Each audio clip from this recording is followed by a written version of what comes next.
ஒரு காலத்தில் தமிழ்நாட்டின் ஒரு அழகான கிராமத்தில் ஒரு பெரிய குடும்பம் அமைதியாக வாழ்ந்து கொண்டிருந்தது. அந்த குடும்பத்தின் தலைவர் ராமசாமி.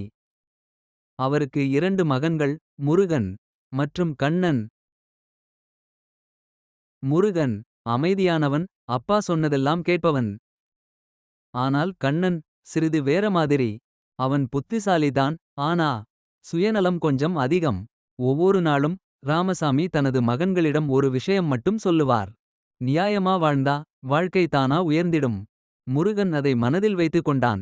ஆனால் கண்ணன் அதை சிரித்துக்கொண்டே தவிர்த்துவிட்டான். ஒரு நாள் ராமசாமி உடல்நிலை கெட்டார். முருகனும் கண்ணனும் அவரை சுற்றி நின்றார்கள். அந்த நேரத்தில் ராமசாமி மெதுவாக சொன்னார், நான் இருக்க மாட்டேன், ஆனா நீங்கள் இருவரும் நியாயத்தை மட்டும் மறக்காதீங்க. எல்லாத்தையும் சமமாக பகிர்ந்து கொள்ளுங்கள். அந்த வார்த்தைகளை சொல்லிவிட்டு அவர் கண்களை மூடினார். அந்த வீட்டில் அமைதி நிலவியது. சில நாட்கள் கழித்து சொத்து பற்றி பேசும் நேரம் வந்தது. அப்போது கண்ணன் ஒரு திட்டம் போட்டான். அண்ணா, நீ நல்லவனே, உனக்கு வீடு போதும். நான் நிலத்தை பார்த்துக்கிறேன். முருகன் சிந்திக்காமல் ஒத்துக்கொண்டான். காலம் சென்றது. முருகன் சிறிய வீட்டில் உழைத்து வாழ்ந்தான். ஆனால் கண்ணன் பெரிய நிலத்தில் பணக்காரனாக மாறினான். ஆனால் வாழ்க்கை எப்போதும் ஒரே மாதிரி இருக்காது. ஒரு வருடம் கடுமையான வறட்சி. சூரியன் கொதித்தான். நிலம் உலர்ந்தது. கண்ணனின் வயல் முழுவதும் காய்ந்து போனது. ஆனால் ஒரு அதிசயம் நடந்தது. முருகனின் நிலத்தில் மட்டும் பச்சை பசேல் இருந்தது. ஏன் தெரியுமா? அவன் ஒரு பழைய கிணற்றை சுத்தம் செய்திருந்தான். அதை பார்த்த கண்ணன் அதிர்ச்சியில் நின்றான்.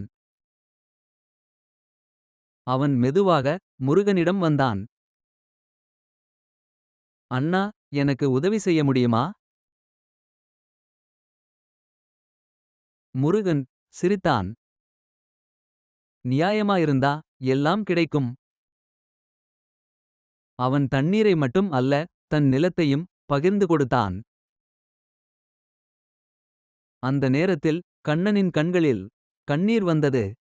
உன்னை ஏமாத்திட்டேன், ஆனா நீ என்ன காப்பாத்திட்ட. அந்த நாள் கண்ணன் மாறிவிட்டான். அவன் சொன்னான், இந்த நிலம் எல்லாம் உனக்கு தான். ஆனால் முருகன் மீண்டும் சிரித்தான், நாம் சேர்ந்து உழைப்போம், அதுதான் நியாயம். அவர்கள் இருவரும் சேர்ந்து உழைத்தார்கள். மழை வந்தது. பயிர்கள் வளமானது. சில வருடங்களில் அந்த குடும்பம் கிராமத்தில் மிகப்பெரியவர்களாக மாறியது. மக்கள் சொன்னார்கள், இந்த வீட்டை உயர்த்தியது பணம் இல்ல, நியாயம்தான்.